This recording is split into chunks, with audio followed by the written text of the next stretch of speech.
உங்க பொருளை எங்கேயோ நீங்க வாங்குறீங்க தானே, பல்லு விளக்காம இருக்கீங்க, அது ஏன் நம்ம பேச கூடாது?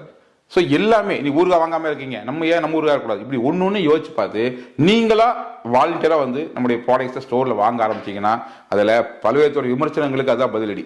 நம்முடைய வால்யூம் என்ன, பிஸ்னஸ் என்ன, க்ரோத் என்னங்கிறத ஒன் பை ஒன்னா பார்க்க அவர்களும் புரிஞ்சுக்குவாங்க. ஓகே, இந்த கம்பெனி ப்ராப்பராக தான் பண்ணுது. ஏன்னா நம்மளோட கான்செப்டே விளம்பரத்துறையும் வியாபாரத்துறையும் மிக்ஸ் பண்ணி பண்ணுறதா நம்மளோட கான்செப்ட். ஸோ இது வரைக்கும் வந்து என்னன்னா விளம்பரம் பண்ணோம், இப்போ வியாபாரம் பண்ணுறோம், ரெண்டு மிக்ஸ் பண்ணோம்னா வேற லெவல் பிஸ்னஸ் தானே. இன்னைக்கு ஒரே ஒரு பொருளை வச்சுக்கிட்டு மார்க்கெட் பண்ற பல கம்பெனி பல கோடி ரூபாய் டர்ன் ஓவர் பண்றாங்க. ஒரு நாப்கின் பல கோடி டர்ன் நடக்குது. இப்படி எடுத்து பார்த்தா ஒரு பொருளுக்கு அவ்வளவு பெரிய ஒரு டீ தூள் கம்பெனி பல டர்ன் ஓவர் பண்ணுது பல கோடி ரூபாய்க்கு, ஒரு காப்பி தூள் கம்பெனி பல கோடி டர்ன் ஓவர் பண்ணுது. அப்படிங்கும்போது ஒத்த பொருளுக்கே பல கோடி ரூபாய் டர்ன் ஓவர், பல்லாயிரம் கோடி டர்ன் ஓவர் நடக்கிற இந்த மார்க்கெட்ல இத்தனை பொருள் வச்சுக்கிட்டு, இத்தனை கஸ்டமர் வச்சுக்கிட்டு, இத்தனை ஸ்டோர் வச்சுக்கிட்டு நம்ம எந்த அளவு பிசினஸ் பண்ணணும்? ஸோ பிஸ்னஸ் சிறப்பாக நடக்குது. இருந்தாலும் கொஞ்சம் ஒதுங்கி நின்று வேடிக்கை பார்க்குறவங்களும் உள்ள வந்து உங்களுக்கு என்னென்ன பொருள் வேணுமோ அதெல்லாம் வாங்கி யூஸ் பண்ணுங்க. இதெல்லாம் நீங்கள் யூஸ் பண்ண ஆரம்பிச்சாலே இந்த பேசுறவங்க எல்லாருமே பேச்சை குறைச்சிருவாங்க, அப்படியே ஒரு லெவலில் பேச்சை தவிர்த்துருவாங்க. ஒன்ஸ் அகைன் நம்ம கம்பெனி பற்றி பேச ஆரம்பிச்சிருவாங்க.